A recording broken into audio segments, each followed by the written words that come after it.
they got into the car with us, and I swear it was the funniest thing ever. So hot, expensive.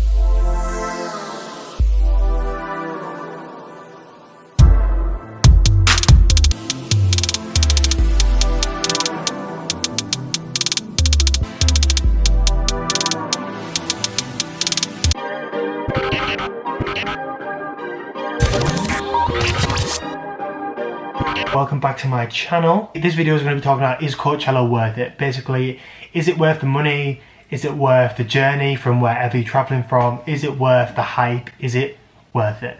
I'll start off the ticket process. The tickets go on sale for every festival the June before the festival starts, so 10 months in advance.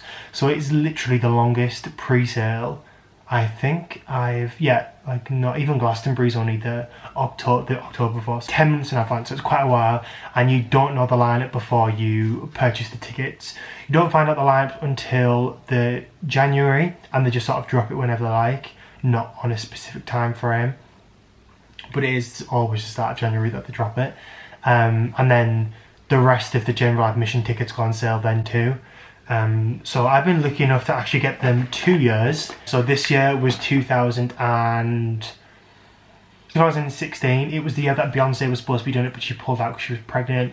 So it was Lady Gaga, Kendrick Lamar, and don't shoot me, I think Radiohead, Ooh, I don't know. If you choose international shipping, you will get sent one of these boxes with the 2 wristbands in. So you don't actually get a ticket as such, you just get 2 wristbands sent in the package. And then this was last year's. We picked them up at Wilco. Shipping is kind of like expensive. It was, I think, $25, maybe $30 just to get this shipped.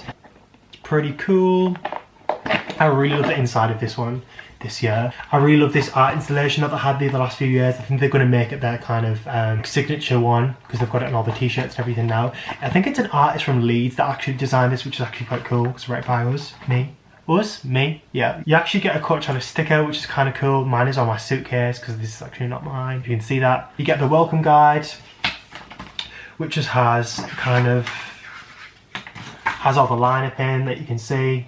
It has pictures and kind of what the festival is about, the art installations. It has a bit of information on that and what the festival is about. The price of tickets. So both times we have done car camping, which is just camping, but you can bring your car in as well. Like you literally just drive into the festival and unpack where your car is, which is so much better. So if anyone has been to a festival before, I'm sure you will understand me in saying that. Imagine not having to lug your stuff around everywhere, and from wherever you park or get dropped off to your actual camp, which is literally so much better. And I think the pass this show is about $150, but that's between you. And there was, originally there was supposed to be 8 of us. So obviously if you split that by 8, it's not a lot of money, but I definitely recommend doing car camping if you're in between thinking about doing general camping and just doing camping with your tent and doing car camping. Definitely do car camping, it's worth the extra money. And I don't think it's actually even that much more money than general admission camping is. Wow, I really feel like a real YouTuber doing this, but I just want to butt in because I haven't realised till now how fast I actually talk. I really need to slow that shit down.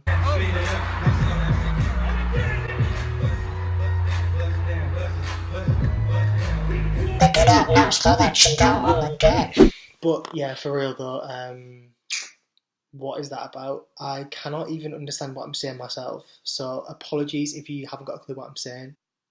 The reason that I've actually wore a hat in the past 5 videos maybe is just because my hair is getting too long. I can't actually remember how much it was this year, but it was expensive. But maybe more than $400 per ticket, which obviously is a lot to some people, but then again, it is Coachella, it's not any festival. You're obviously going to be expecting surprise guests. It's like an experience and an event that you wouldn't experience in anywhere else in the world. It's kind of somewhere where you would expect the unexpected kind of thing. For example, when would you get kind of Kanye West coming out as a surprise guest? There's a lot of celebrities, there's a lot of media press coverage, so it's all kind of happening at Coachella, which is kind of why it's so expensive and it's got such a big reputation and everything. I forgot to mention as well, with car camping, it's actually really fun. They have like communal areas. They've got like a shop which sells kind of food, salad, pastas, that's all ready to go, and ice, which is a godsend in that desert heat. Oh my goodness, like literally so hot. I could not even deal one day.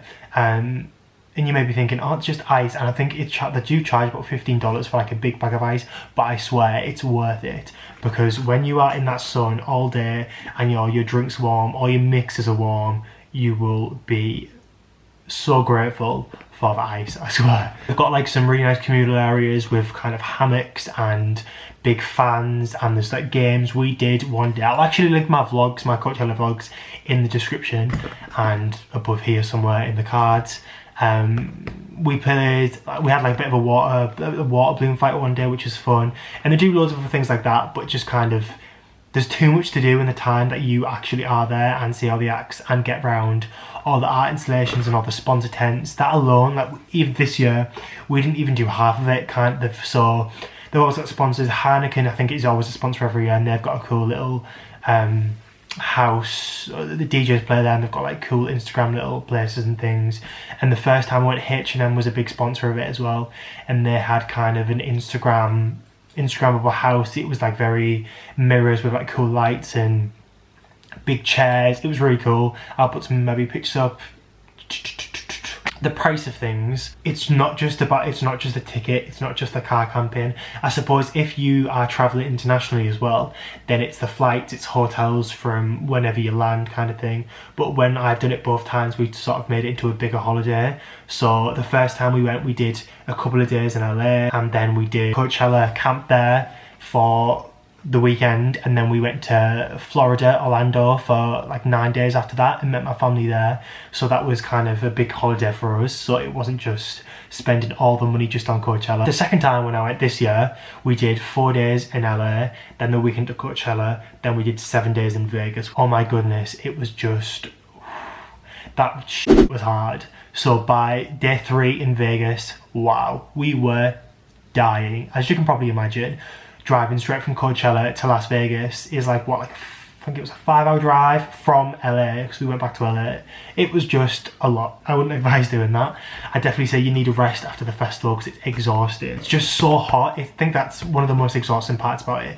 And it's a lot of walking. It's a big place. You can get preferred car camping, which is just, you get to park and camp closer to the arena, like where you'll be seeing all the acts and everything. Whereas if you just get general admission car camping, you'll be parking and camping quite far away, which you'll have a walk every day. But we didn't really mind that. That wasn't really an issue for us. Getting ready in the tent is kind of hard, because obviously, as you can probably imagine, it's boiling hot, the sun's beaming down on you. It's just hard to get ready in that. International festival is definitely harder, just because you can't get things gradually when you're getting close to the festival. For example, I'm going to Glastonbury next year, and I'll soon be starting to collect things to go, where I suppose with Coachella we couldn't get anything till a few days before, or even this year we got them on the day, which is kind of stupid because we didn't have a car. We just didn't really plan it that well this year, and once we got to Walmart, everything was sold out, which was fun. So, which meant we didn't actually take a tent this year, believe it or not. We just had a shelter, but it didn't have any sides on. But we had sleeping bags. Well, we actually bought Lilos because they were only $3, and you know, we're all about saving that money on airbeds. So we just bought the $3 Lilos. We had sleeping bags, we had covers, we had chairs. I feel like for outfits as well, you spend a lot of money on outfits. Thinking back about what I've already said, I feel like I think I've actually been quite negative about everything that I've said. I don't know, have I? But I just want to say that if you're thinking about it, going on, is it worth the money? Is it worth the hype? It's worth the money, I'd say. I mean, even just to experience it once, like, you never know what something is going to be like until you actually do it. And if you don't like it, don't go again. And if you've done it, then great, you've done it. If you never do something and you want to do it, you're always going to regret it. There's been so many things that I've done like that, and I'm grateful, still so grateful that I did it to myself, because then I wouldn't know otherwise. that I didn't like it. But yeah, I would honestly really recommend it. I think you should be very open-minded because I don't think it's like any other festival. I don't think it's like a festival in the UK that I've ever been to anyway. Even Glastonbury, a lot of people have asked me before, which is better, Coachella or Glastonbury? Which, Glastonbury, if you don't know what it is, it's like, I'd say, it is the biggest festival in the UK. It's kind of, they always get really big acts. It's just crazy. I mean, if you haven't been to Glastonbury as well, you probably won't understand what Glastonbury's like until you've actually attended the festival, because it's just crazy. A lot of people have asked me what's better festival, because I've been to both a few times. I think I've been to Glastonbury 3 or 4 times, and Coachella I've been twice. And I honestly can say that you can't compare them. They're just not the same festival at all. They're just completely different. One's in the middle of a farm in the UK, in the middle of nowhere, and one's in the desert. In the middle of Palm Springs, in the desert, it's very dry, it's hot.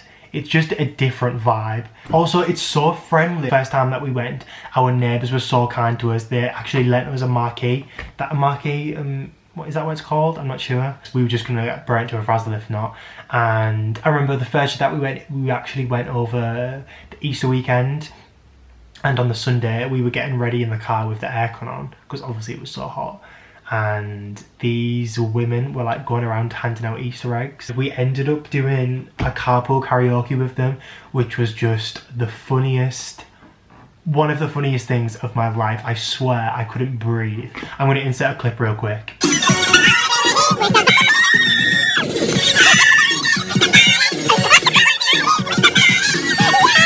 8 of us in this 5-seater car. Honestly, I couldn't breathe.